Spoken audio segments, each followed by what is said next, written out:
পুরীর জগন্নাথ মন্দির এমন এক মন্দির যে মন্দিরে না রহস্যের কোনো শেষ আছে না অলৌকিকতার। গোটা জীবনটাও যদি লাগিয়ে দিই এই মন্দিরের সম্পর্কে বলতে বা জানাতে তবুও যেন কমই পড়ে যাবে। তবুও বাছাই করা কিছু কিছু ঘটনা তুলে ধরার চেষ্টা করি আপনাদের কাছে। জগন্নাথ মন্দিরের পুরোহিতরা দাবি করে বলেন প্রভু জগন্নাথ স্বয়ং সেখানে বিরাজমান। শুধু তাই না, সে নাকি মন্দিরের অন্নজলও গ্রহণ করেন। বর্তমান যুগে কিছু শিক্ষিত মানুষরা প্রভুর দিকে আঙুল তুলছেন, প্রশ্ন করেন প্রভু যে সত্যি আছে, সে যে সত্যি ভোগ গ্রহণ করেন তার প্রমাণ কি? প্রভু সংক্রান্ত সকল অলৌকিকতার কথা নিছকই মিথ্যা, তাদেরকে উদ্দেশ্য করে আজকের এই ভিডিওটি শুরু করার আগেই বলে রাখি, আমাদের আজকের এই ভিডিওটি যদি আপনাদের ভালো লেগে থাকে তাহলে লাইক, কমেন্ট ও আপনজনদের সঙ্গে শেয়ার করতে ভুলবেন না। এবং আপনি যদি আমাদের চ্যানেলের নতুন শ্রোতা হয়ে থাকেন তাহলে চ্যানেলটি সাবস্ক্রাইব করে ওপরে থাকা অল নোটিফিকেশন বেলটি অন করে যাবেন। আর মনে রাখবেন, আপনাদের থেকে পাওয়া এমন ছোট ছোট ভালোবাসা আমাদের নতুন নতুন ভিডিও বানাতে অনেক বেশি উৎসাহ দিয়ে থাকে। তাহলে চলুন আজকের ভিডিও শুরু করা যাক। আমরা সকলেই জানি পুরীর জগন্নাথ দেবকে 56 রকমের ভোগ রান্না করে দেওয়া হয় এবং রান্না করার সময় একটি উনুনের ওপরে পরপর 7টি হাঁড়ি চাপানো হয়। অদ্ভুতভাবেই সবার ওপরে থাকা হাঁড়িটি রান্না সবার আগে হয়ে যায়। অলৌকিক কাণ্ড ছাড়া একে আর কী বা বলবেন। আজ থেকে 700 বছর আগে ঠিক যে পরিমাণ ভোগ রান্না করা হতো আজও ঠিক ততটা পরিমাণই রান্না করা হয়। এতদিনে ভক্তের সংখ্যা বহু গুণ বেড়েছে, তাতে কোনো সন্দেহ নেই।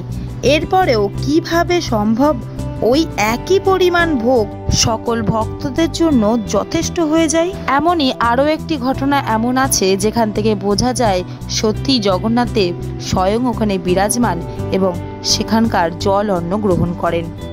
একবার রথযাত্রার দিন প্রভুকে যখন ভোগ নিবেদন করা হয় তখন তিনি সেই খাবার গ্রহণ করেন না। এখন আপনাদের মনে প্রশ্ন আসতেই পারে, প্রভু যে ভোগ গ্রহণ করেননি তা সেই মন্দিরের পুরোহিতগণ কি করে জানলেন? তাহলে বলে রাখি, প্রভুকে যখন ভোগ নিবেদন করা হয় তারপর প্রভু খাওয়া দাওয়া হলে তার সামনে একটি জলের পাত্র রাখা হয়, যে পাত্রে প্রভুর প্রতিবিম্ব ভেসে ওঠে। কিন্তু সেই দিন সেই জলের পাত্রে প্রভুর প্রতিবিম্ব দেখা যায় না। তখন পুরোহিত এবং ভক্তরা মনে করেন প্রভুর হয়তো এই ভোগ পছন্দ হচ্ছে না, তার হয়তো অন্য কিছু খেতে ইচ্ছে করেছে। তখন যে যেমন পেরেছেন নিজেদের মতো করে ভোগ রেঁধে এনেছেন নতুন করে, কিন্তু তারপরেও প্রভুর কোনো প্রতিবিম্বই সেই জলে ভাসে না। তখন সেই খবর পৌঁছায় রাজা ইন্দ্রদুম্নর কানে। তখন রাজা ভীষণ চিন্তিত হয়ে পড়ে। রাজা ভাবে তাদের দ্বারা হয়তো কোনো বা ভুল ত্রুটি হয়েছে, যে কারণে প্রভু রাগ করেছেন, সেই জন্যই হয়তো তিনি ভোগ গ্রহণ করছেন না। এই চিন্তা করতে করতে রাজা সেই দিন রাত্রে ঘুমিয়ে পড়েন এবং স্বপ্নে জগন্নাথ দেব আসেন। জগন্নাথ দেব এসে রাজাকে বলেন, চিন্তা করছিস কেন? আমি খাইনি, কি করে খাবো? আমি তো আজ মন্দিরেই ছিলাম না। এই গ্রামেই রয়েছে আমার একজন ভক্ত, তিনি ভীষণ বৃদ্ধা হয়েছেন। তিনি আমায় এসে নিমন্ত্রণ করে গিয়েছিলেন রথের দিন যাতে আমি তাদের ঘরে গিয়ে খাদ্য গ্রহণ করি। আমি সেই জন্যই আজ সকাল থেকে সেই বৃদ্ধার মায়ের ঘরেই ছিলাম, সেইখানেই অন্ন জল গ্রহণ করেছি। যখন আমি মন্দিরেই ছিলাম না তাহলে মন্দিরের ভোগ কিভাবে গ্রহণ করব? এবং আমার প্রতিবিম্ব তোরা দেখবিই বা কী করে? তোদের দ্বারা কোনো ভুলই হয়নি, আমি ছিলাম না সেই কারণেই ভোগ আজ গ্রহণ করিনি। তখন গিয়ে রাজা, প্রজা এবং পুরোহিতরা শান্ত হন। এবার বলি, যে বা যারা প্রভুর দিকে আঙুল তুলছেন আপনারা এই রূপ ঘটনার ব্যাখ্যা দিতে পারবেন?